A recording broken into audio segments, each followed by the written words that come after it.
How are we doing, folks? You know what? We're not bringing anybody on today. We're just going to all start on together. Because I was looking for the commercial, the opening commercial, and I couldn't find it. So here we are. You got behind the curtain for a bit. I'm a fishy throw off because I was yelling at somebody too. Yeah, that's great. But look, you know who I'm here with. We got my man Jake, and we got my man Wu-Tang Train. We are here to bring you the tap out today. So we got a bunch of stuff to talk about. This is going to be a good card from what I've seen. And we got a few cool things to look forward to. And yeah, man, let's dive right in. So what do we have first on tap, Jake? So we got with the news of the week. It's kind of already been a thing for a couple weeks now, though, is the entire Elon Musk versus Mark Zuckerberg thing going on here. Oh, we're gonna open with this. We are opening with this. This might shoot our credibility right out the gate. Let's go. Let's talk about it anyway. It's a win for everybody. It's a win for everybody. Exactly. But in all serious though, let's be real. Mad respect to these two. I mean, they don't actually have to do this. I mean, they're the richest guy on this planet. You know what I mean? No. They don't need to do this, and they're doing it. So it's cool to see people still kind of like pushing themselves and challenging themselves. So I'm all for it, and it's a win for everybody. Fans and fight fans alike. So it's gonna be a big number. They want to see these two guys just beat the living crap out of each other is what we're getting from it. But this all stemmed from, I think, Zuckerberg reaching out saying, I'll fight you, because it was just a quick little bicker thing. Elon was like, all right, yeah, fine. But I don't think Elon realized that Mark Zuckerberg has been training. He's been training for a couple months, maybe even years now, and he knows how to fight. Here's the only problem. Mark Zuckerberg's like 5'8", 180, 170 maybe at most. Yeah. Elon Musk is like 6'2", 210. I'm like, there's a big gap here in the size difference. So this is like early. Yeah, this is like early UFC stuff with Royce Gracie taking down like monsters. Now I forgot the guys' names, but it was from UFC 1. Give me 1 second. I am going to look that up. But it was they had a bigger sumo guy going against this tiny little white dude in sweatpants. Yeah, tiny little white dude whooped his ass, and that's kind of what you got. You got a guy that's got maybe a little bit of skill in Zuckerberg, depending on how he's trained, going against Elon, who he's from South Africa, but that doesn't mean he can fight. So no, that doesn't mean anything. All right, so out the gate, there's so much to unpack here. First of all, this is going to be a big PR move. That's what it really is about. Honestly, both of these guys have, despite their money, we're obviously not talking about money because clearly they're doing fine, but in the public space, have taken a lot of losses in the last 5 to 10 years, honestly. Despite what they have people who still like them, but Zuck's meta is bombing actively bombing. It's not working. No one cares. No one wants to live in that space. And Elon has done some things super questionable. The Twitter shit, it's just not looking good, honestly, for either of them in terms of likability. And not that they were super likable to begin with. And then their likability has kind of plummeted. So this is going to be a way that that they try to get us to like them. And I don't know if there can be an actual loser. We will both like them a lot more if they do this. But man, if Elon takes an L here in this ring, despite what his money, the things that he's been losing with, it's just not going to look good for him, man. So I look for, and then the number one thing that I look forward to is I just want to see these two nerds throw punches. I just want to see this happen. I just think it would be nothing but sort of just hilarious to watch. What up, Unc? How you doing, Chrissy? Appreciate you joining us. What up, Unc? How you doing, man?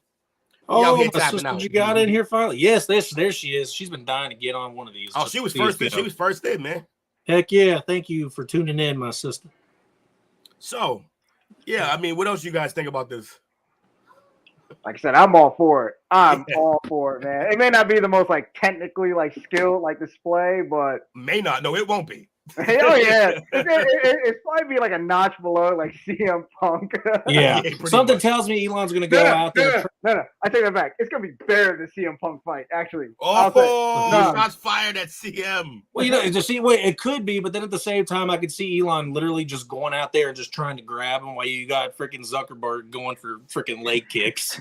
Because like CM Punk got smashed right from the get-go in his first fight, so I see this going at least a little bit longer. Oh yeah, they definitely let that go. And for anyone, by the way, wondering, the fight that I was talking about came from UFC 3, and it was Keith Hackney versus Emmanuel Yarbrough. Oh, okay. Keith Hackney was 5'11", and Emmanuel Yarbrough was 6'8". And there was 36 people in the stands, and no one saw this fight. No. The only bit that you got by is that UFC did keep their videos. They did. They believed in themselves that they would one day grow up, or at least knew that these could end up on Deadliest Axe tapes. Yeah, and it's freaking wild because if you go back and you see everyone who was really part of that UFC like domain, Dana's the only one left from the original cast, because Joe Rogan, who I thought was a part of it the whole time, he was not. No, he came in a little later. They definitely capitalized on him having a little fame from what was the show he did where everything was gross?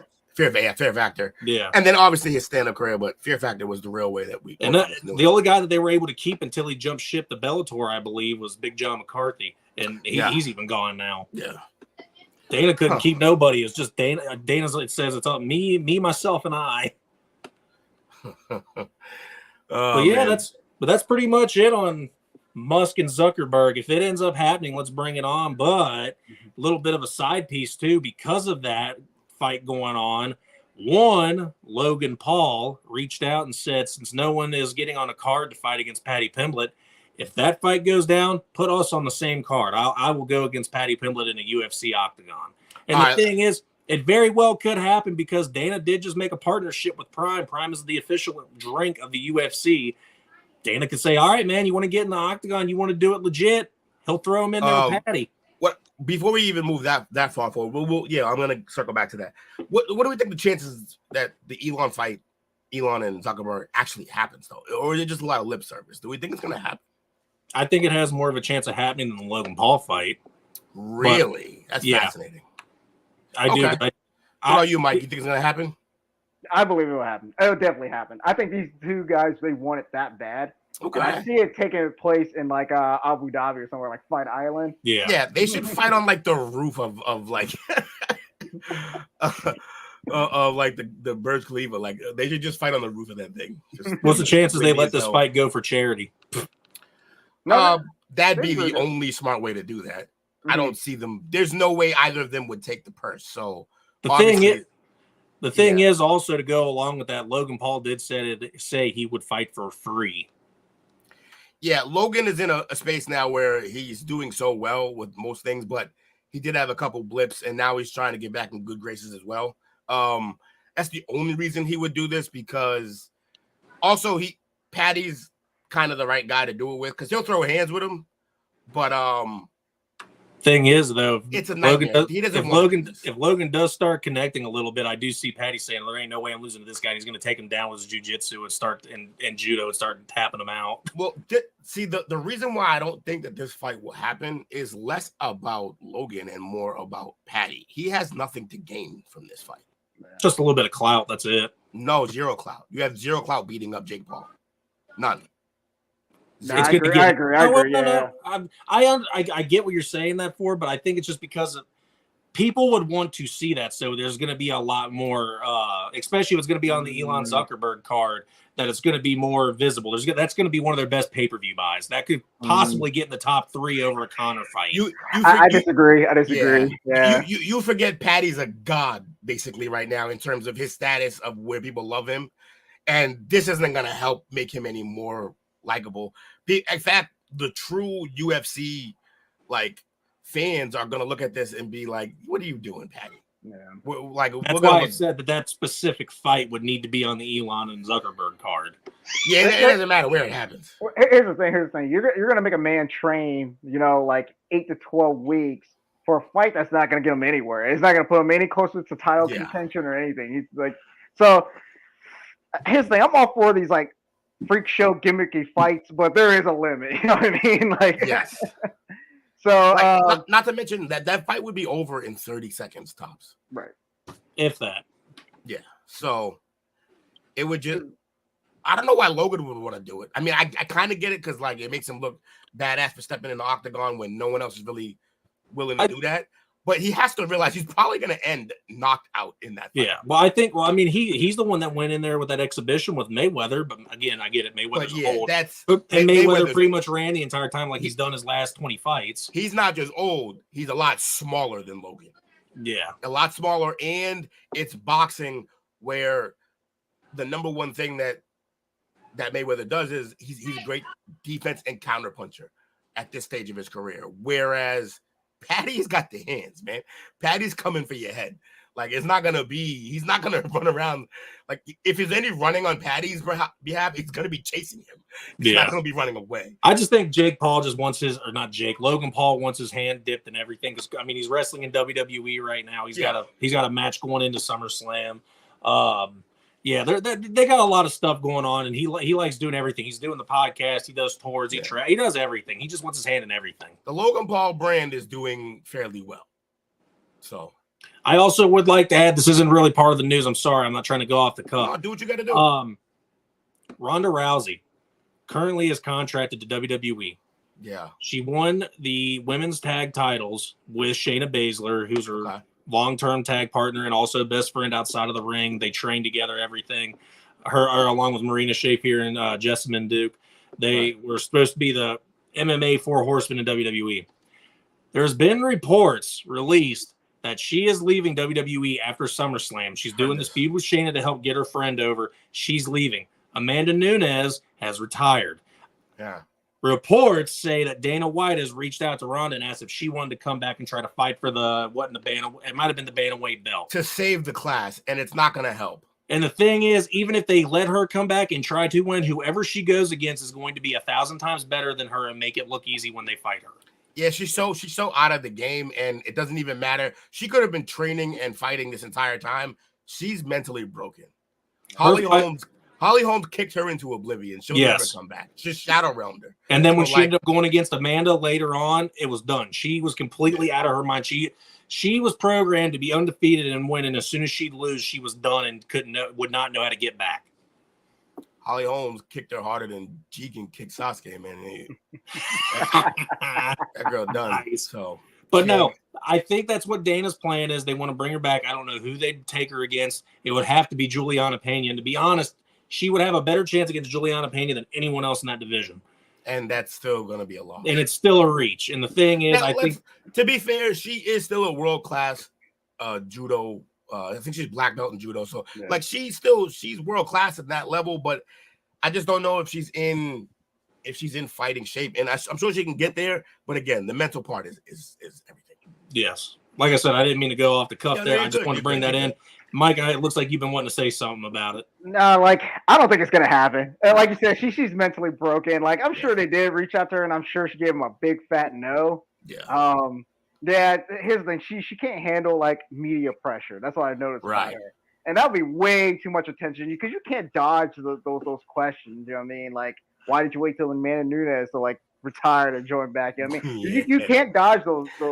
You're right, but the best comeback for that is I didn't wait for nothing. They reached out to me. They needed me, so I came back. I would say her PR team is telling her to say exactly that. Yeah. That's the question. It'd be the ultimate comeback, and they wouldn't have shit to say after that. If I'm Rousey, my answer is no, or make me the highest paid female like fighter in your business, which we already know Dana. Yeah, all his prices are slotted. He's not raising the price. And the only reason I say yes, I believe that this would happen is because of whenever these reports release about WWE wrestlers leaving, 95% of the time they are correct. So she might be leaving WWE, but it might not be for the UFC. Yeah, it might be just to do some more Fast and Furious movies. Right. Which those will never freaking end, apparently. The only time I see her really coming back, it feels like some sort of like legacy fight. You know what I mean? Kind of like what Bellator does. You know, like they put her up against like Gina Carano or somebody. That'd be like the more appropriate opponent. Just to sell some. Yeah, that'd be a fun fight. I'd be down for that. You know, if they were to announce that fight. But in terms of like for legit like title contendership, like nah. Now, say Ronda Rousey, if it was like a Bellator type thing, do you think that she'd still get her ass clapped by Cyborg? Yeah, no. Well, I mean, at the end of the day, you know, there's still a question that needs to be answered, and I still think there's plenty of time to answer those questions, but we'll see. As long as, but if people are willing to make a move. Yes. Mm-hmm. Thing is, I think I do like Bellator. I just don't think that that's the place to have big fights. I'm still waiting for the day Ryan Bader decides to untangle his panties and come back to the UFC. I'm still waiting for the day when PFL buys Bellator out. If you want to make a move, make a move. Yeah. Because PFL's been on fire lately. Yeah. But that's topic one. So next news of the week. Let me look for this right quick for you, fellas. We're gonna pull up some interesting stuff right here. I'll give you okay. Yeah, no, go ahead. This just happened this week on Tough. Now, Mike, I know that you're not a big fan of Tough. You never have been. Me personally, this season alone, if it's a fighter that I like, a fighter that I am interested in, that I have a fandom of, I will watch it and try to enjoy it as much as I can. And this year was actually a very good season so far because they brought in old UFC vets who had got in there, didn't have the best of luck, got released from their contract, and they're there going against 8 set-up prospects. Conor McGregor took every prospect. Michael Chandler took every veteran. Michael Chandler is currently 6-0 with his team against Conor's team. The vets have absolutely destroyed the prospects. Oh, so Conor got the prospects? Yes, and are you really surprised? Because some of these guys have 20-something fights under their belts, and they're going against guys that have maybe 10 or under. Now, hold on. Also, their coach just sells. Hang on a second. So, this previous episode, they got into the ring, and Conor was pissed off that they lost. He wasn't pissed at the other fighter, but Chandler had started it and said, stacking them up. And this is what happened during the little scuffle that they had. Oh, great. Now he wants to go to Instagram. No, it was just playing, no problem. All right, you're going to be difficult? Then we'll go to Instagram then. Light technical difficulty. I think the most interesting part about this entire thing is that Conor kept throwing jabs at Michael Chandler saying, have you ever fought in a world title shot? And Chandler's like, yeah, a lot actually. Again, it was in Bellator, but he has been in world championship matches. And the only jab that Conor had back at him when they came face to face, he looked at him and said, you little Bellator tick. And that's it. And I'm like, I don't know why, but I thought that was funny. Everything Conor says ends up being somewhat hilarious because of the accent and just he is who he is. Yes. So. But it was also funny. This is what happened here. Because against me and not. Good job, great work, great work. Stacking them up, baby. Not against me and not Michael, yeah. Some of these kids are in the UFC before you're in the UFC. So don't be start trying to say this and that. As long as you show up for them, maybe if you showed up for them, and break your nose, you little fool, you. Come on, dude. Yeah, what little Bellator tick, you little tick, you want to.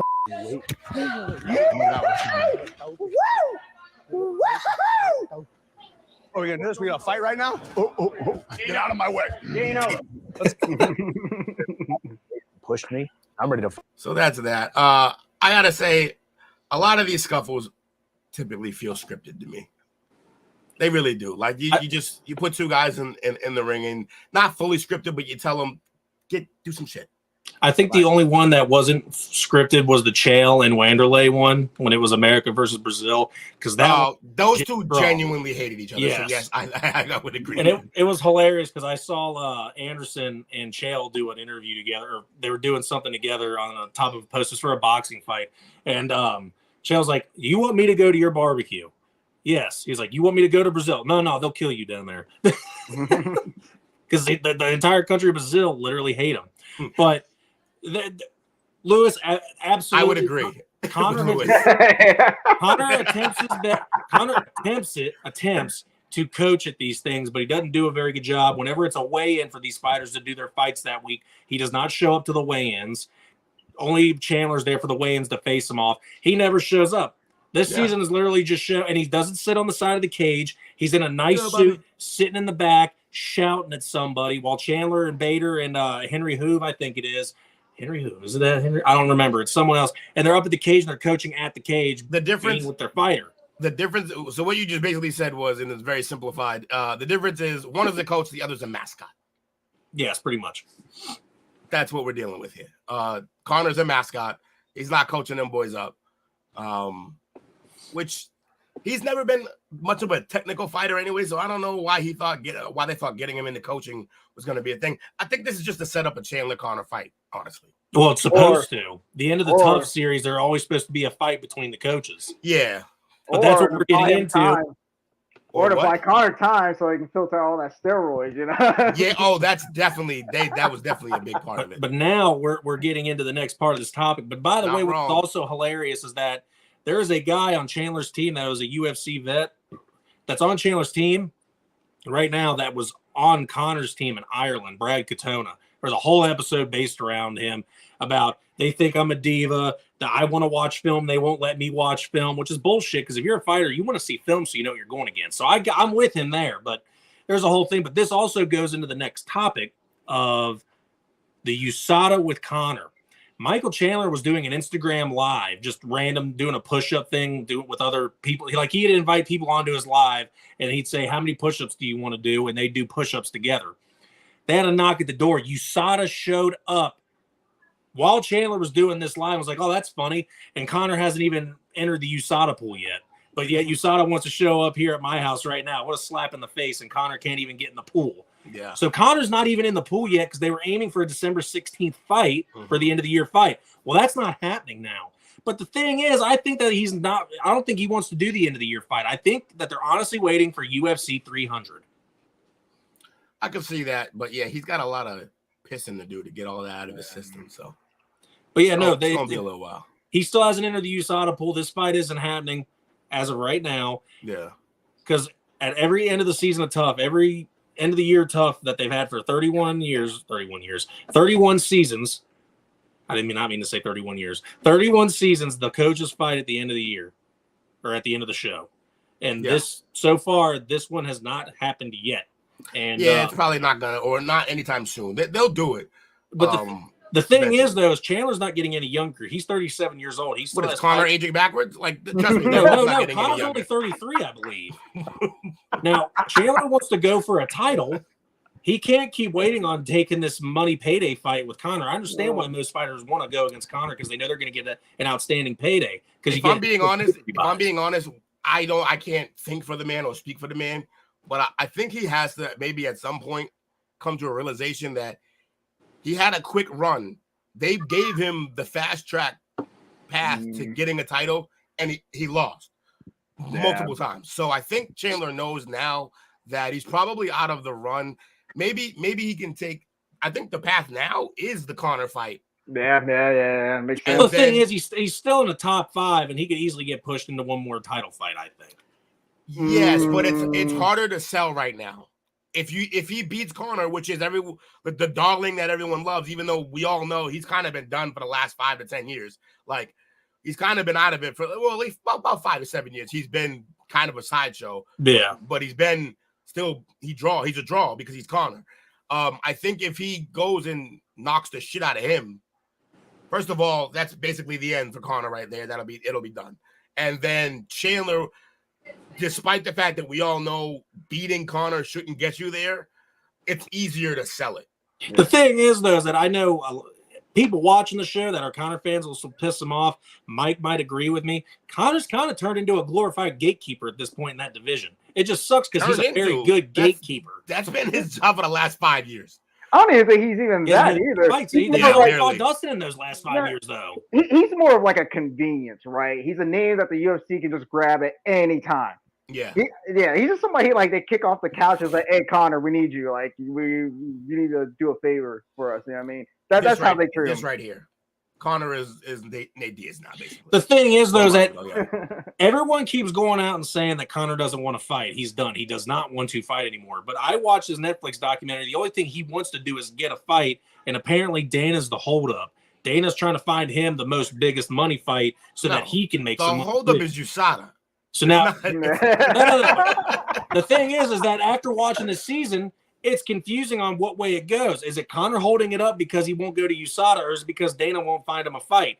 Now it's like, hey, we found you a fight. Do your thing. Was it really? It can be all of it can be all of those things, and I wouldn't take what Conor says to mean anything. Yeah. No, I'm not saying that it is. I'm not saying that either side's a gospel. I'm just saying that these are what both sides are saying.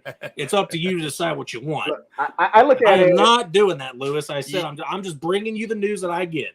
Yeah, I see. The thing is, like, I think people is taking this fight way too seriously. I treat it for what it really is. It's just a money fight. It really is. It's just to sell tickets. You know what I mean? It's a Conor stays relevant. Chandler trying one more push to the title fight. No, I think it's more like, just make as much money as possible scenario with what little you have. Well, that's the entire point, is to make money. This is like a tier or two above Tyson versus Roy Jones Jr. Like, this is like a tier or two above that.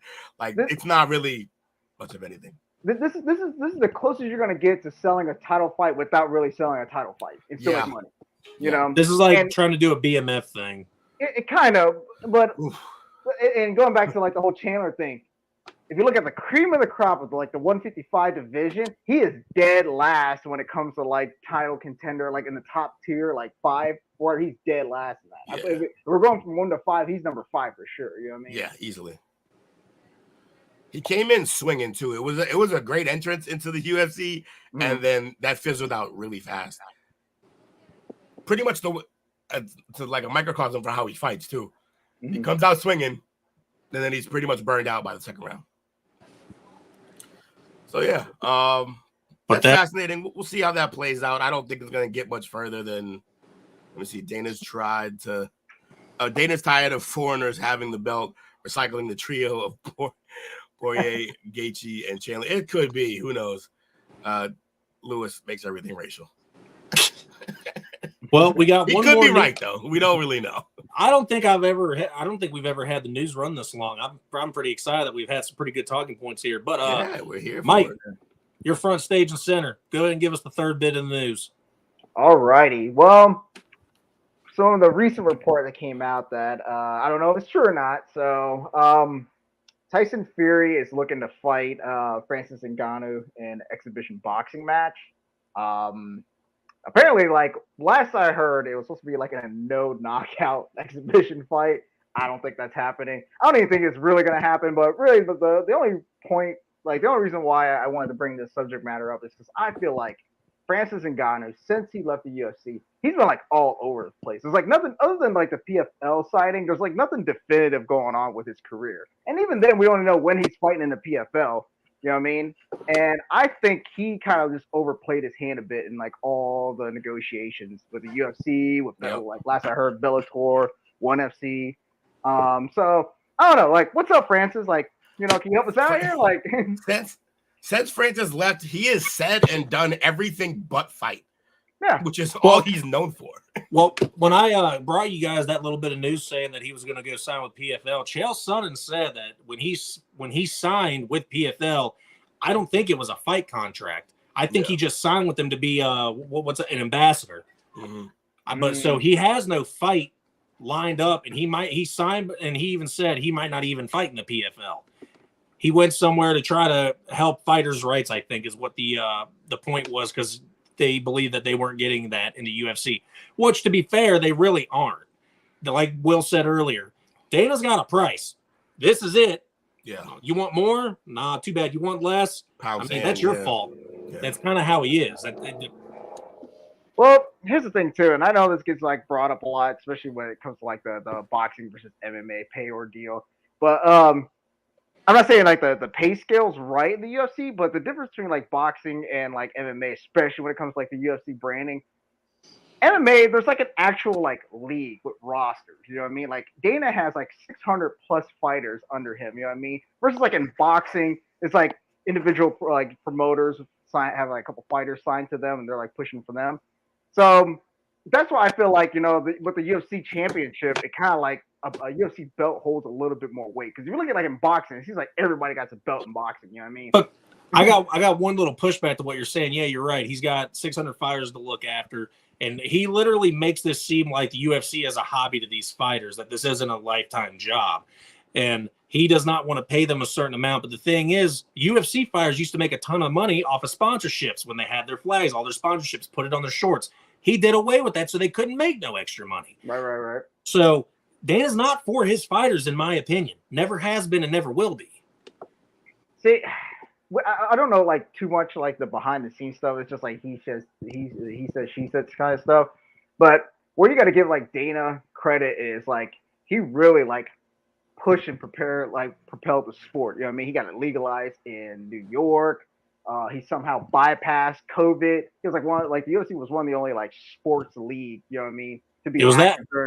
It was that NASCAR. Yeah, but yeah, not to say that their things can't be better, right? But I wouldn't totally just like trash like their business strategy. Because at the end of the day, this isn't like a market-based thing, you know. Like I feel like a UFC pay-per-view is no different than like a blockbuster film. Like names like hold weight, you know. Yeah. And I feel like it's up to the individual. So like, you know, I don't like Conor, but he definitely did that for himself. You know what I mean? Conor did a lot of stuff also because he's got the name to go with it. He was able to. Not every fighter has that luxury of being a Conor McGregor. Very rarely anybody, maybe two other guys. But what does that mean though? What's that even mean though? You know? What do you mean? But they don't have what Conor has. Like, what is it that Conor has? Connor's a character. Conor causes trouble. Exactly. Right. You could do that, but you're not going to be able to be Conor because then you're just a Conor ripoff. You can't be that. You got to make your own thing like how Masvidal did. You got to have a charisma to you, I guess, is what I'm trying to say. Now, again, you could say that's just on the fighter to figure out how to do that. Right. But without sponsorships and being able to help your fighters out to be able to help them get sponsorships and do stuff like Demetrius Johnson went on Twitch. That was a good way to market himself and do stuff. Right. He was able to make some money off of that because the flyweights don't get much attention. Right. Let them have sponsorships and stuff like that. And you know, the most that you can do, I think, in my opinion, I understand you have a bunch of guys on your roster. I think you said 600 maybe. You got to at least try to offer these guys health care. You make a ton of pay-per-view buys. You sell out every arena you go to. You get a cut of the ESPN Plus deal. Now you get a little bit of the cut of the WWE money. You make way too much freaking money not to be able to offer some kind of a healthcare plan for your fighters. Right. Because depending on where you live, healthcare is outrageous. I know you know from out in California, Mike, when you live there, healthcare out in California is freaking ridiculous. Right. You can at least offer them some kind of a healthcare plan. And if that's it. That's all I would literally call for. You don't need to make a salary. You don't need to have this certain thing. You get paid for each fight you do. I agree. That's fine. Offer them some kind of a health care. Yeah. Here's the thing. And I don't disagree with that either. Yeah. I mean, I'm all for that. But I feel like there is like there is your business you got to handle too, though, when it comes to these type of things. You know. Absolutely. Here's what I'll say. It's gonna continue this way until there's actual competition, like genuine competition. Right. I liken the UFC to the PGA Tour. The PGA Tour did whatever they did. They could pay. Now they obviously those guys got paid better, but it's been around longer. But they got paid a certain amount, and until Live Golf came around, and then once Live Golf came around, started throwing money at guys and started stealing guys. That's when the PGA Tour had to make changes. Yeah.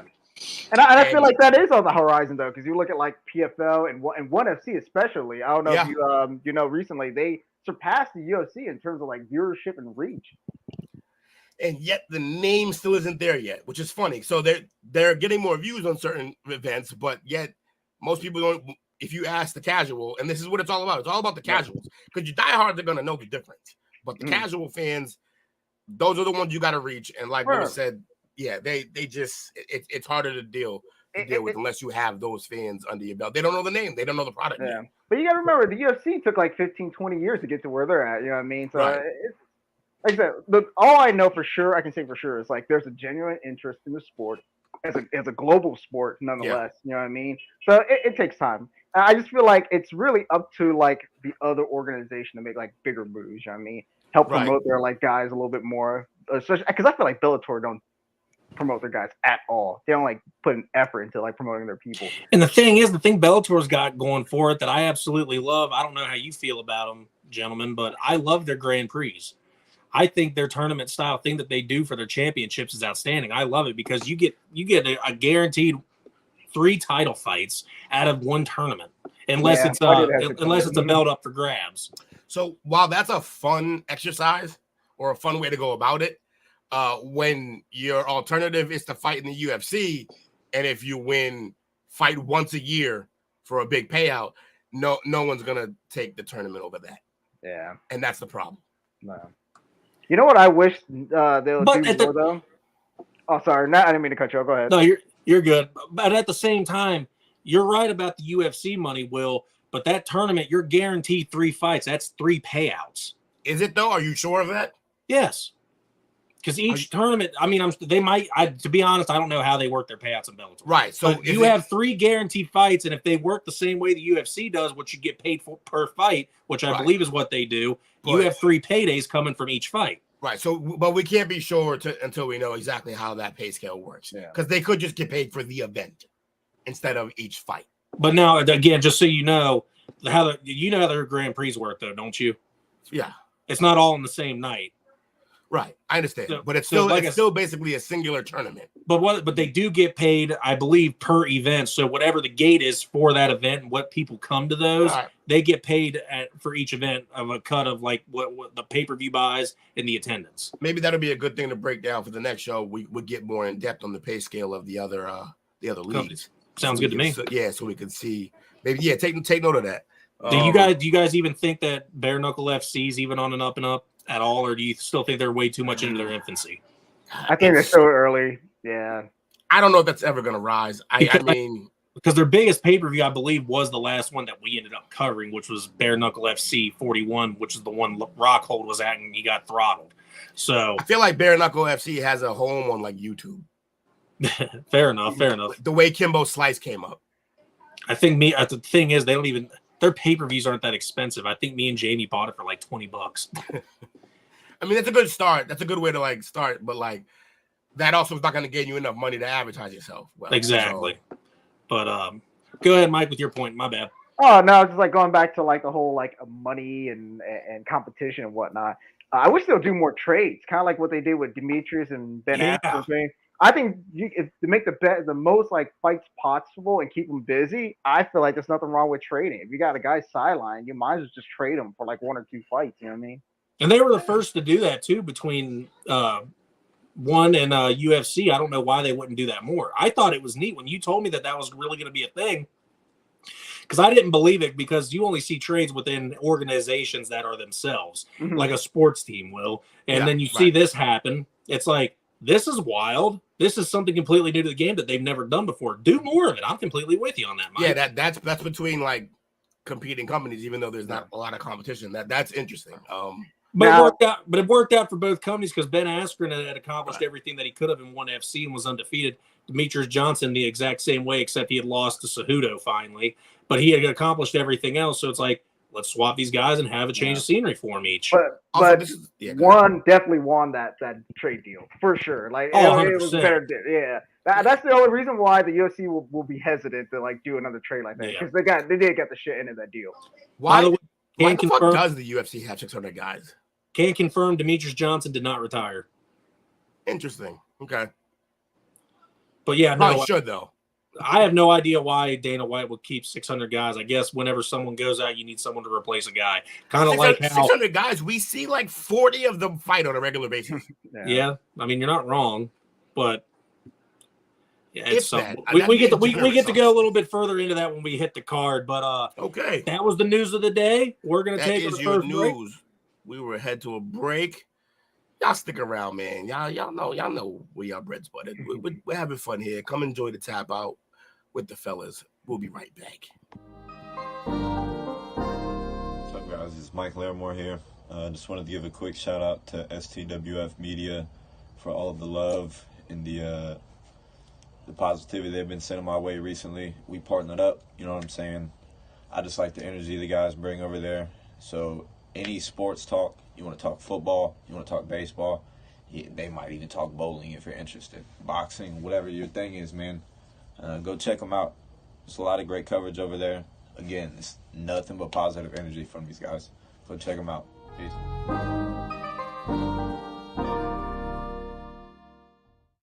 And we're back with the tap out. You know how it is. So now we're getting into the card that's coming up tomorrow. I look forward to this. There've been a couple okay cards here and there, but I feel like this is going to be one of the better cards we've had in a while. Hopefully, every time I say that though, usually the card's shit. So Well, let me not jinx it. No, definitely don't jinx it. But this is definitely going to be this is going to be an insane card. I'm more than excited for this. As soon as they announced it, because Mike, I believe this is International Fight Week, correct? Mm-hmm. I don't know if anyone has seen. Will, I don't know if you have time to pull up a picture, but I sent it. I don't know if anyone's had a chance to look at Yair Rodriguez's custom belt that he made. Oh yeah, sweet. That belt is so awesome. It's a heritage belt for the his Mexican heritage. It looks insane. Will, did you get a chance to see that belt? I did see the belt. Where the hell did you just send something to me though, so I could pull it up? Or I'll find it. Where was it? It was in. No, it was in the tap out group. All right, you guys keep going. I'll seek this out.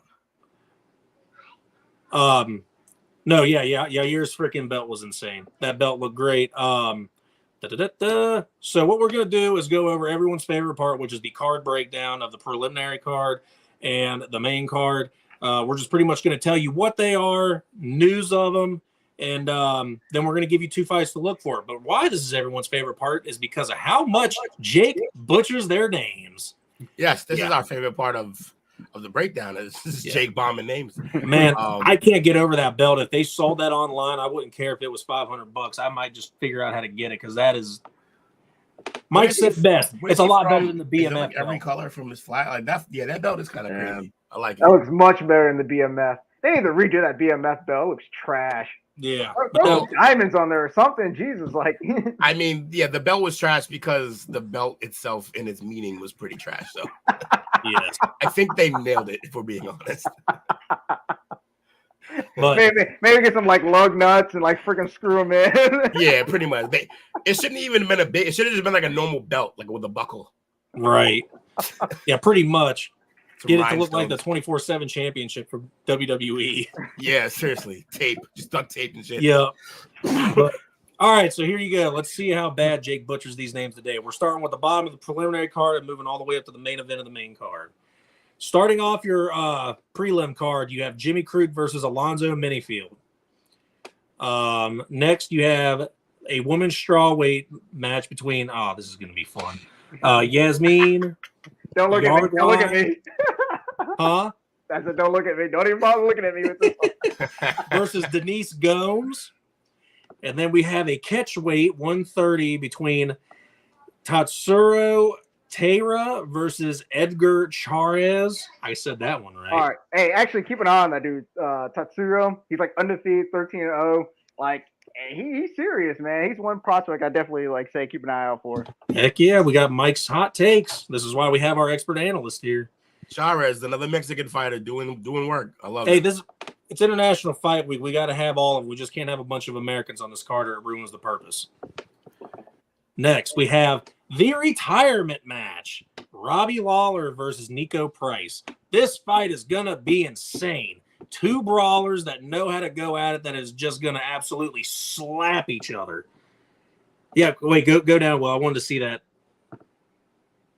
Oh, wow, he's a massive favorite, too. Yeah, we got some odds here. So Tatsuro is the favorite in this one. Yeah, look him up. He has like a nasty ground and pound. Like he's for a Japanese fighter. He's like hella aggressive. Like that's cool. Okay, he's like the early fights of Song Yadong before Song Yadong tried to get technical. Yadong, the greatest name in sports. Yadong. Right. Really, I've been begging for this for a while. I've always wanted fight odds on this, so thank you for pulling that up. Can you go down to the first 2 by chance for us? Yeah, I got you. Bam. All right. Jimmy Crute is the small favorite. The last time I saw Jimmy Crute fight, he had messed up his ankle really bad. I think he was getting leg kicked and he got a nerve shot and he couldn't use his left leg anymore. It was like curling on him and everything. Oh yeah, I remember that. He kicked his leg purple. That was great. Yasmin, I can't say that last name, is the favorite against Denise Gomes. Mexico versus Brazil, just like the main event of the night. Your best bet? It's to start with a J. You gotta pronounce it like an H. So H, yeah. Is it Harrell? Yeah, that's a tough one. Woo. Yeah.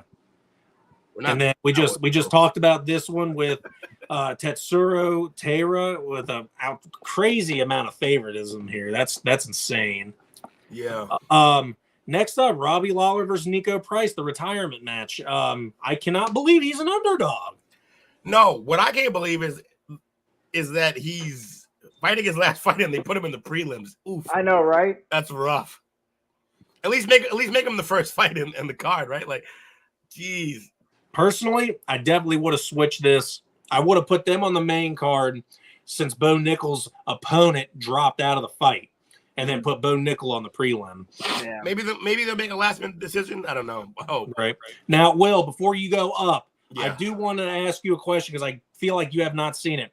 How much do you think Bo Nickel is favored by? I feel like it's now that he's not facing the guy that he was already. It's got to be a lot, right? It's got to be. Go ahead, give me your best guess. It's a minus what? Minus 850. All right, go check it. Oh, Jesus Christ. Holy hell. Now, That is wild. for anyone willing to do this, Oh my god. that would be an insane payout. Just that fight alone to Oh put my $10 God. down on it if you felt like it to go Oh with my Val God. Yard or Val Woodburn. Oh my god. Yo, that is rough. I believe, I could be wrong, but I believe that this is the biggest differential in over-unders in UFC history. Like, this is not even like worth putting on at this point. Like, this is borderline illegal, man. The Like, guy that he was going against, Trayshawn Gore, was a stand-up guy. He had no wrestling, so Bo Nickel was going to dominate him too. This guy is undefeated. He has, he's 9-0. He has he's 7-0. He's got 5 knockouts, 2 by decision. He was a champion in whatever place he came from, but dude, this is the first fight in the UFC. You know what yes, this reminds- you know what first this reminds me UFC of? fight. He could be good, but we don't know nothing about the guy besides he's won 5 by knockout and 2 by decision and has no losses. This reminds me of the Cheeto Kevin Hart interview where he's like, I'm 56. He was like, damn.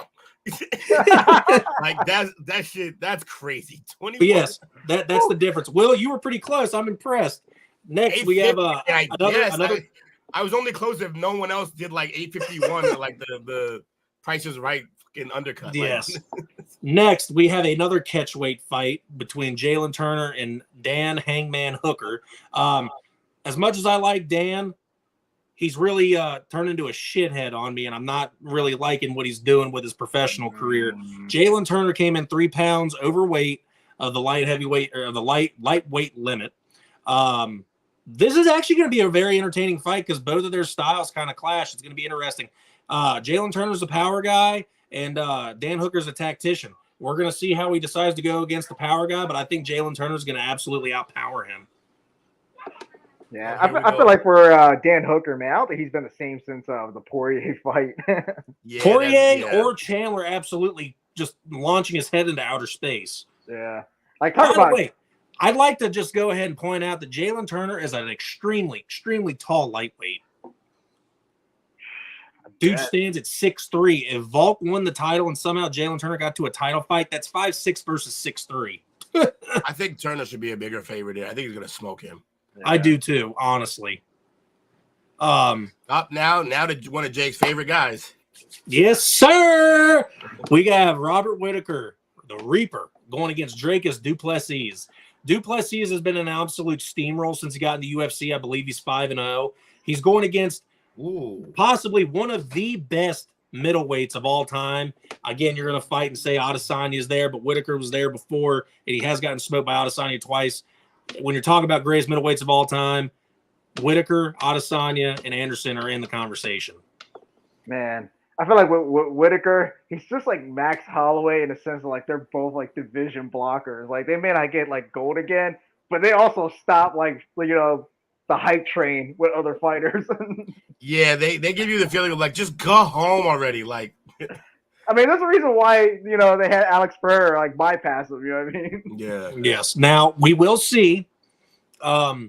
So the next guy to get a title fight, from what I'm hearing, how you doing? No, you can't leave rehab. Nah, but for this card, maybe you should, bro. By rehab, in case y'all don't know, he's been not gambling for a while, and it may be over now because of this card. So a couple weeks ago, there was a middleweight fight between Marvin Vettori and Jared Cannonier. Whoever won got a title fight. Jared Cannonier is next in line to go against Adesanya. Whoever wins this fight between Robert Whittaker and Dracus du Plessis will get the next fight if, for whatever reason, Jared Cannonier can beat Adesanya, which I don't think will happen just because there's too much of a height advantage. I do take height advantage extremely serious in the UFC, and I think 6'4" going against 5'10" is just unfair. It's rough. I do think this fight has a chance of being fight of the night. Dricus du Plessis is almost impossible to get knocked out. You can say the same thing about Robert Whittaker. This is easily going to decision, in my opinion. Who wins depends on who's hitting. But that is the third fight on the main card. Next, we go to the co-main event, which Mike might not be. My guy Moreno. Which Mike might not be exactly excited about, but I am excited about it. Brandon Moreno versus damn. I thought I had it. Alexandre Pantoja. Yeah. I don't know how to say his first name. I know Pantoja though. Yeah. But this fight could also be fight of the night, but it's also a redemption story for Brandon Moreno. Brandon Moreno has lost to this guy twice. This guy has the formula to know how to beat Brandon Moreno. So even though he's favorite, I could see Pantoja taking this fight. Rocket Man, welcome to the chat. Appreciate you. Welcome. And now everyone, yeah, right. Get out of here, Lewis. Terrible take. Up. What? Getting slept in 2 minutes, my ass. He might. I doubt it. I'll make a bet. I guarantee he lasts 2 minutes and 1 second, Lewis. Take that bet. All right. He prices right at him. All right. And the the fight everyone wants to see and can't wait, especially me. Alexander Volkanovski and Yair He meant Rodriguez. 2 rounds, not 2 minutes, by the way.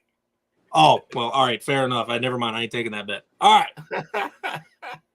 The main event, Alexander Volkanovski versus Yair Rodriguez. Yair. Interim champ versus the undisputed champ. Yair won a match between Josh Emmett to take the interim title against to hold the division until Volkanovski found out if he was going to be able to beat Islam Makhachev. And he is back in the featherweight to claim the full undisputed title. I completely agree with you, Lewis. I would absolutely bet on Yair. He is a guy that knows how to throw a lucky punch at the right time and be able to take someone out. But the problem is Volkanovski does not get knocked out. Also, you contradicted yourself. He knows how to throw a lucky punch. No, he knows how to throw. That's it. Get down. But full stop right there. He knows how to throw. Bottom line. Fair enough. The only reason I say that is because of the way he knocked out the zombie. Did he throw a punch? No, it was a lucky elbow. Did he throw an elbow? Ask Mike about it. He was pissed. Yeah, I was pretty pissed. I mean, I was also like mesmerized at the same time.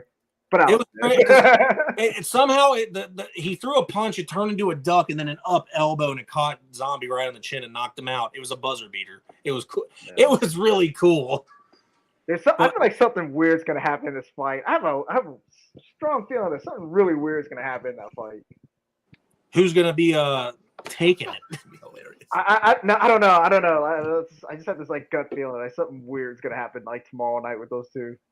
Right, but that's the card, and this is why we definitely made sure we did a show on this card because from bottom to top, that's a lot. This has got fireworks written all over it. I like this card. It's gonna be fun. So, but now we get to move on to everyone's favorite part: our opinions of the two fights to watch for. Which that first, okay. Which is starting to turn into Jake's picks. I'm going to start getting a consensus vote between everybody because I need us three to go through this because I might pick shit fights and I don't want to be that. I don't want to be the only one to say I picked that. Yeah, nope. Fuck you, buddy. Your show. Will the very first prelim card, please? Yes, right back now. Sweet. We got going this far, right? No. It's the very first prelim. Oh, prelim. Jimmy Crute. That's early prelim. Yep. Sorry about that. There we go. Jimmy Crute versus Alfonzo Menifield. In the light heavyweight division, I believe Jimmy Crute is still in the rankings. He should be, I thought. He stands 6'2". He holds a record of 12 wins and 3 losses. Alfonso Menifield, who's also had a pretty decent light heavyweight career at 13-3-1. If these two are not in the rankings, which I thought Jimmy Crute was, but I don't believe he is anymore, are fighting to get a spot into the rankings. Let's see here. What we got? I just had it and I lost it. What are you looking for? Oh, here it is. All right. Menifield is a Muay Thai guy, while Jimmy Crute is a Brazilian Jiu-Jitsu. This to me is a clash, a little bit of a clash of styles here. These guys could go out and absolutely throw hands, or Jimmy Crute could try to take the ground game. It's up in the air in my opinion. These two guys, I think, they're gonna tear the house down on the prelim. I can't believe it's the very first prelim fight. I think it should have been right under Robbie Lawler, but you gotta space the card out to where everyone's watching at certain times in the fight so they don't get bored, right? Yeah, I guess that makes sense. Yeah, you don't want to front load it or back load it. That's for sure. You two got anything on this fight? Opinions? Options? I'm not going to elaborate. I'm just going to pick at the end when we do picks. Fair enough. Yeah, same. Because I'm not too sure about these two. Much help. All right, next we move on to the second fight to watch for, which interestingly enough was Jack Della Maddalena versus Josiah Hall. This fight got canceled. Josiah Hall pulled out of the fight last minute, and Jack Della Maddalena is now officially, for the second time, out of a fight on a pay-per-view. This is the second time that this has happened to him, and it was too short notice to be able to try to find him a replacement. So that was supposed to be our second fight to watch for, because does he have like a henchman who's taking fighters out? Like, what the hell's happening with this guy? Jack's just a hoss. He's another up-and-comer that's just apparently no one wants to fight him. He's getting the cum shot Chimaev treatment. Next, since that fight is not happening, we're going to talk about the fight that I definitely should have brought up anyway. We're going to talk about one now Hall of Famer, Robbie Lawler, going against Nico Price as your second fight to watch for. You have an absolute stud and legend, pioneer of the game in Robbie Lawler. He's got one of the greatest fights in UFC history against the Canadian, Rory McDonald. He sits at 29 wins, 16 losses, 1 no contest. He's won the middleweight championship of the world. He's had one hell of a career.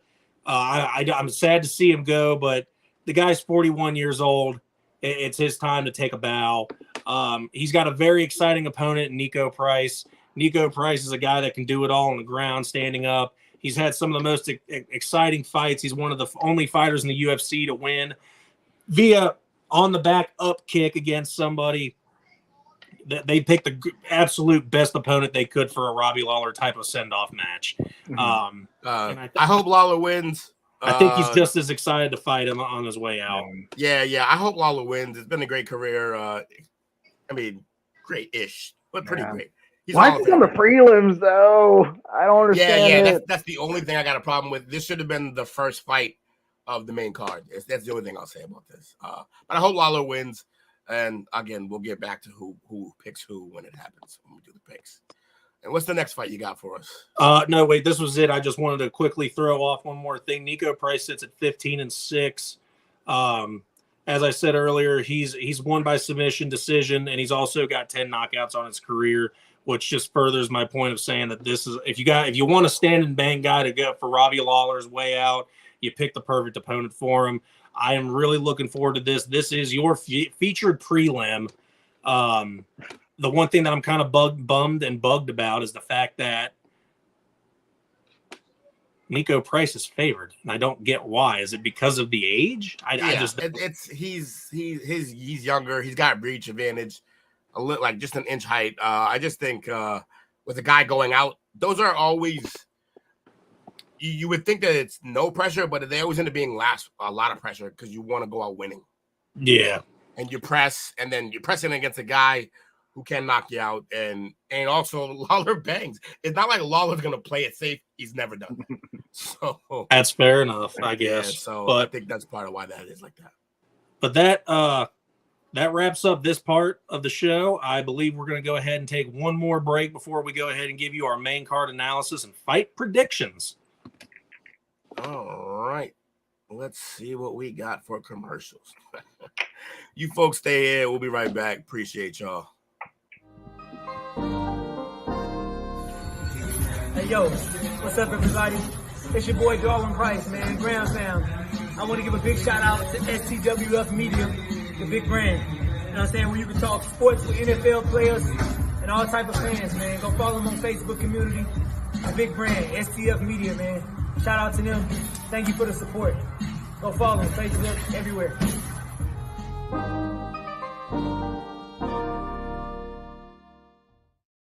We are back. You know, a matter of fact, I think we already did our main card analysis, so we're going to go jump all the way down to the not the early prelims, but regular prelims. It's pick time, and we're going to go into our picks. So I want how we're going to do this. We're going to at least try to have an order this time. Mike, we're going to have you go with your pick, your reasoning. Will, your pick, your reasoning. You obviously don't have to have a reasoning if you just want to pick the guy because you want to pick him. And same for me. I'll go last on it. We're gonna skip the early prelim just because I didn't do much research on the guys. Unless you guys want to do the early prelims, we can go ahead and do that. Nah, we'll go right to prelims. All right, we'll go to prelims, and we'll start off with Jimmy Crute versus Alfonzo Menifield. Why did they drop me out? All right, I'm gonna have to go with Mr. Alfonzo over here. Yeah, stocky Muay Thai guy. Now I could be wrong, but isn't he the guy that lost to Joaquin Buckley with that crazy spinning kick, or was he the one that did it? No, I think he was. No, I don't think this was him. No? Okay. Oh, what that spin kick of death? That was yes. Yeah.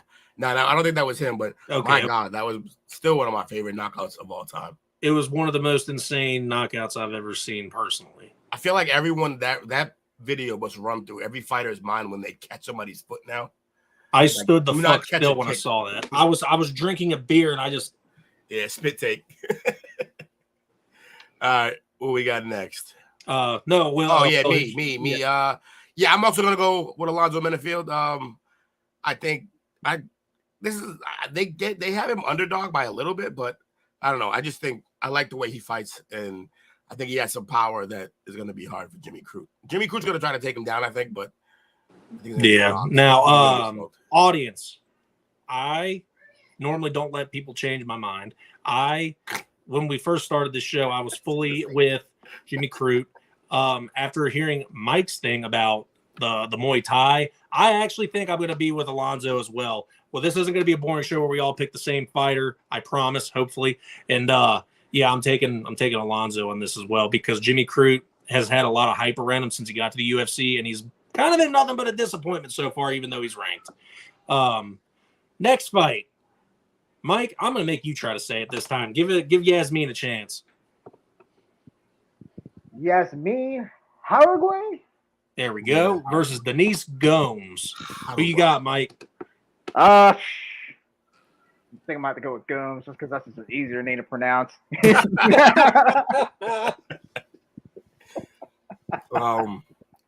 I'm going hard. I'm going hard with Mexico here on this card. There's a lot of Mexican fighters, and I'm going to choose them all, except for the next one, actually. But I'm going with Yasmin. I'm 100%. Mainly because she's also favored. I'm 100% with Will on that. I might be going with the entire Mexican themed here as well. So we'll see how that goes. Next fight, Tatsuro Taira versus Edgar Chairez.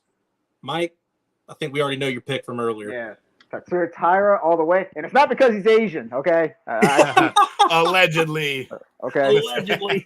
Okay, yeah, there you go. I found you, man. Yeah. No, it's because of his fighting pedigree, his resume. I'm just impressed with the guy with his skill, and he's also like kind of a contradiction too to like what normal like Japanese fight or what we perceive Japanese fighters to be as a more like, you know, I guess more reserved, more So we're gonna see some Zhang Wei Li type stuff here. Yeah, we're gonna see more aggression. Yeah. We're gonna see him like push the pace of the fight. You know what I mean? Let's all agree that Zhang Wei Li pushes the pace, and she's definitely an aggressive fighter. So if that's what this guy brings to the table, I am game. Yes. Will, who you got? Edgar Chairez? I'm kidding. Yeah, this is such a favorite here. Yeah, Tatsuro seemed like he's got it in the bag here. Now the reason being that I'm picking Tatsuro Taira is for the exact reason Mike is not picking him. I never go against Asian fighters. I always pick them for that. Not that reason alone. It's just because I think they're more technically sound and they're more precise when they fight. So I'm definitely going with Tatsuro Taira. no problem. All right, next fight up for you guys to pick from: Robbie Lawler versus Nico Price, the retirement match. What you guys got? You already know, man. Lawler all the way, man. Respect. I got. You got to stick with certain people to the end, man. And he's one of them.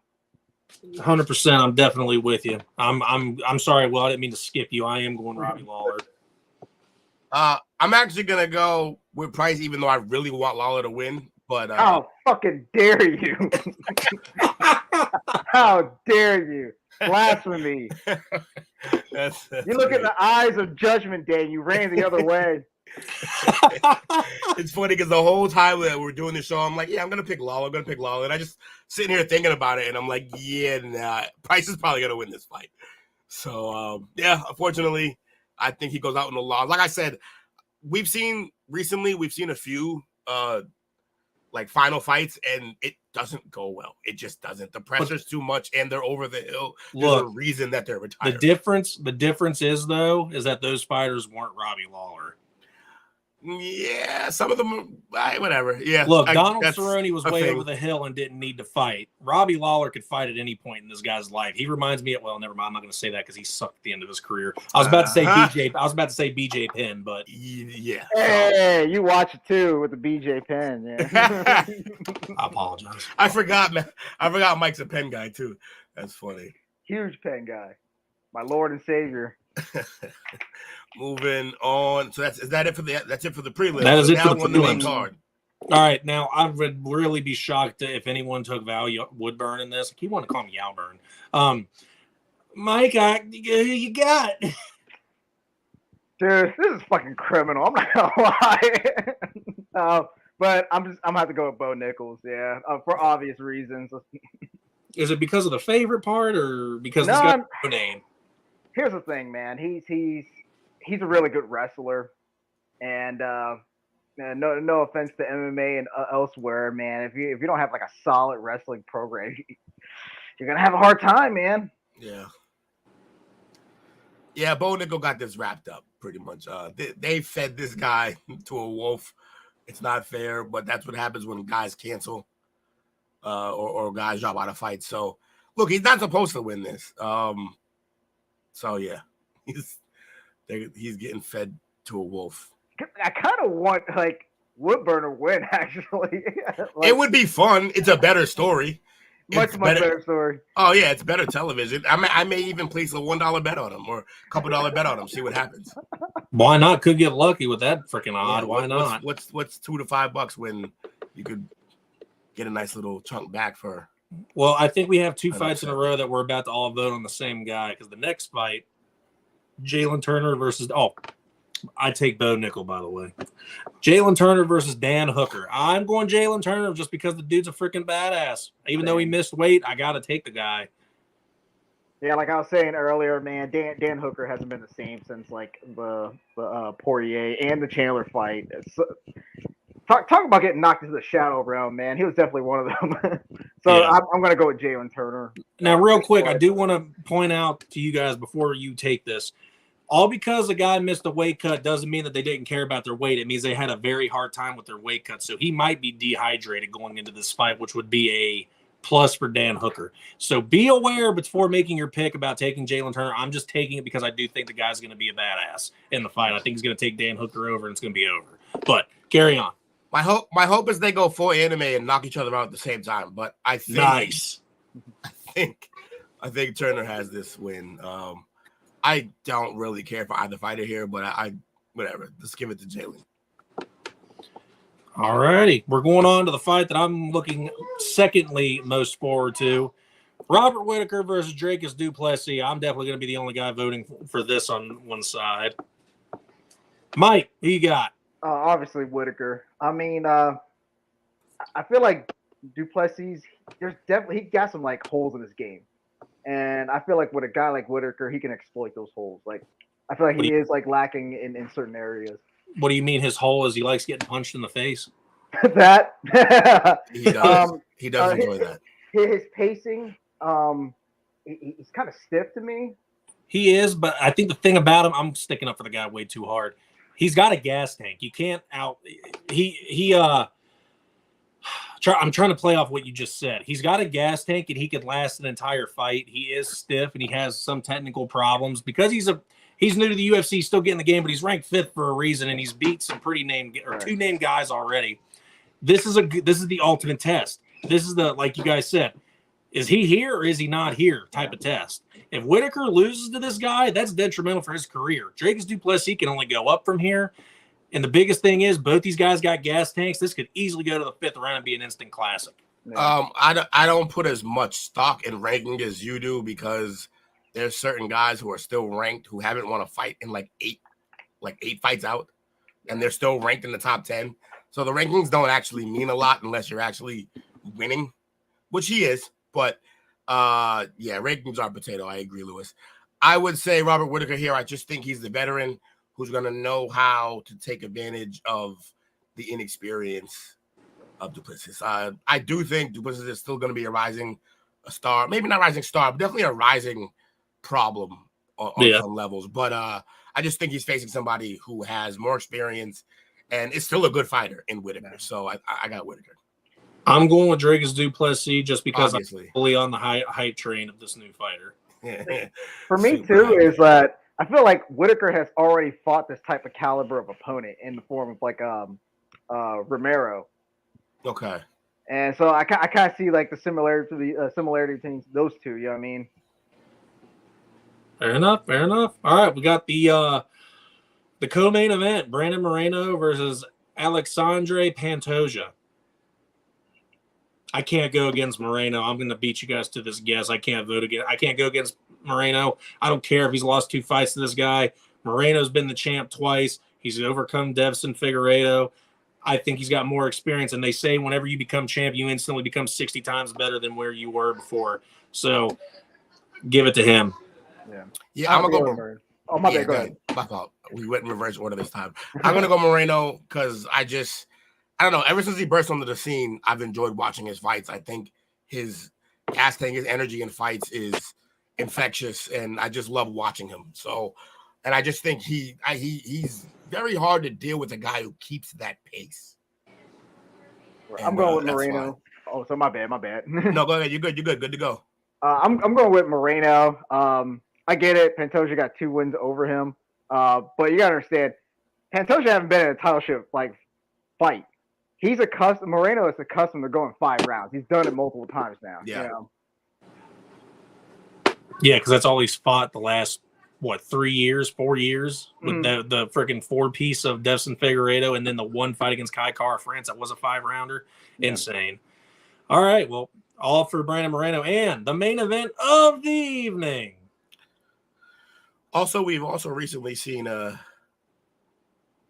somebody overcome this type of loss streak to somebody in Israel, and I know he's Adesanya, but still, right? We didn't think he would win, but he did.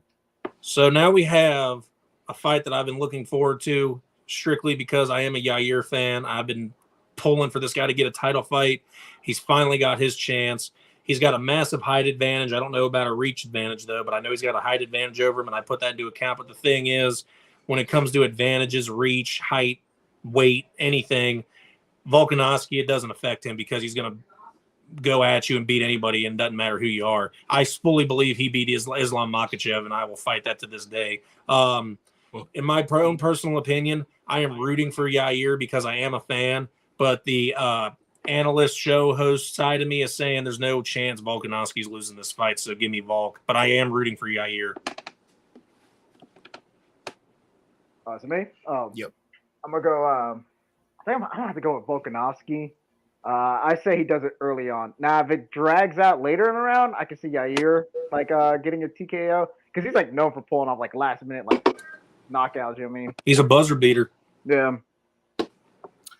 I'm gonna go with the underdog here. I'm gonna go with Yair.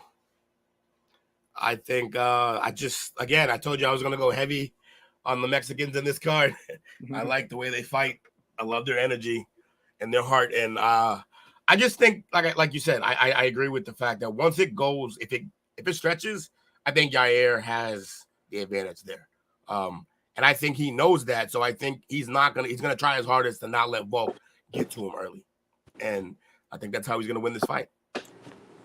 Fair enough. Yeah, this is going to be a great card, guys.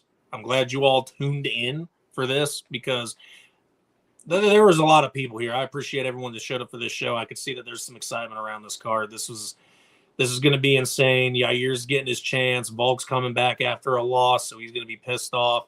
It's International Fight Week, which everyone loves International Fight Week. You guys got some shouts outs? Man, shout out to you fellas. Doing a great show. Thank you for showing up. I appreciate both of y'all. I appreciate the brand and everybody who joined us every show out. You guys are why we keep going. Yeah, man, this is always fun to do. Like I said, we gotta do more of these. It's not our fault that we don't get as many good cards like this, but we do gotta find a way to do more of these. Because I enjoy chopping it up with you fellas. Not to talk about our chop up, that's a different show. But but yeah, man, this is fun. And shout out to everyone in the chat. Let me see. We had Lewis, who basically dominated the chat at the end. Rocket Man, Quan was in here. Unk was in here. Lee was in here. Who else we had? Chrissy was in here. Bobby was in here. And whoever else, if I didn't name you, I still appreciate you for showing up. Keep showing up. The consensus MVP, Lewis. Thank you for being here. here. Lewis he does that. He's an attention whore. So once he gets somewhere, he gets and then take over. And then Will, always I appreciate you throwing up the Mangekyo for us. You know it. Just wanted to point that out. That's not my shout out. Just wanted me in the Leaf Village, you know. I freaking love that poster. Every time I see it, I just it's fun. It's fun to have right there too. I put it there so we can see it too. So, Mike, you got some shouts out, brother? I have an announcement. It's cool. Breaking news. Let's hear it. Hopefully, I'm not announcing this prematurely. It's still in the works. The people behind the scenes are still working out the details. But I am doing a fight at the end of the summer. Seriously? An MMA fight, yeah. It's an exhibition match. It's not a grassroots event. It's not not a big production. I'm not trying to make a big deal out of it. But yeah, that's the only thing I got going on. So I've been training myself, been on standby, waiting for the word. That's amazing. That's bad. I know who my pick is. Wu-Tang Trend. I know who my pick is ahead of time. Let's go. I'll make sure I do this in right. Mike's going to give me the details. I'll show up. I'll make sure I'm on FaceTime with you so you can see everything. Oh yeah, we need to see that. That needs to be a live. That needs to be one of our lives. I'll throw it up. Hey, they say not big production. I'm making a big production. This is going to be freaking Wu-Tang Trend debut, baby. Oh my god, you guys are putting so much pressure now. Hey, look, man. You want to get in the fight world? This is what happens, man. Man, that's cool. That's lit right there, and I'm glad you're doing that. And shout out to you for stepping in. Hey, look, that's scary, man. Step into that octagon. Have some fun though, man. Make it worth your while, man. Dude, I'm scared of shit right now. I'm not gonna lie. Just don't get KO'd, bro. Hey, don't matter if you ain't scared. Hey, if you ain't scared or nervous, that means that you don't care. So right. You need to be human. But I'll keep you guys posted on that. Man, that's great news. Wow, I'm hyped. That's a great way to end the show, too. That is. Well, hold up. I still got my shout out. So. Well, hurry up then. All right. Well, shout out to you two for being here. Can't do this show without you two. I can't do it without the host, Will, who runs the entire show, finds everything that I asked him to look up. He's one of the best hosts. He's literally, the junior to Coach Lee. It's fantastic. I love That's it. my guy. He taught me a bunch. Mike being our Mike being our expert analyst, needing him to help me with names, past events, stuff like that. Always great. Congratulations on that fight. Can't wait to hear more about it whenever it happens. I can't not bring this up and congratulate these 6 individuals. It's International Fight Week. That means that it's Hall of Fame time. Mm-hmm. Congratulations to Jose Aldo and Donald Cerrone for entering the modern wing of the Hall of Fame. Congratulations to the very first lightweight champion of the UFC, Jens Pulver. Congratulations. This is all. He was in the Pioneer Wing. Congratulations to Anderson Silva on going to the Pioneer Wing as well. And then to these 2 individuals for getting their fight at UFC 189 into the fight wing between Robbie Lawler and Rory McDonald. They absolutely deserve that. All 6 of these gentlemen deserve to be in the Hall of Fame for everything that they did. They had their time on the red carpet yesterday. Donald Cerrone was crying. So was Jose Aldo. And Jens Pulver, a classic old school guy. You love to see it. Congratulations to all these guys. Again, shout out to all of you guys to show up for this show. You guys make it happen. This was our baby, not mine anymore. This was our baby. All three of our babies. We made this thing possible because you guys wanted this show.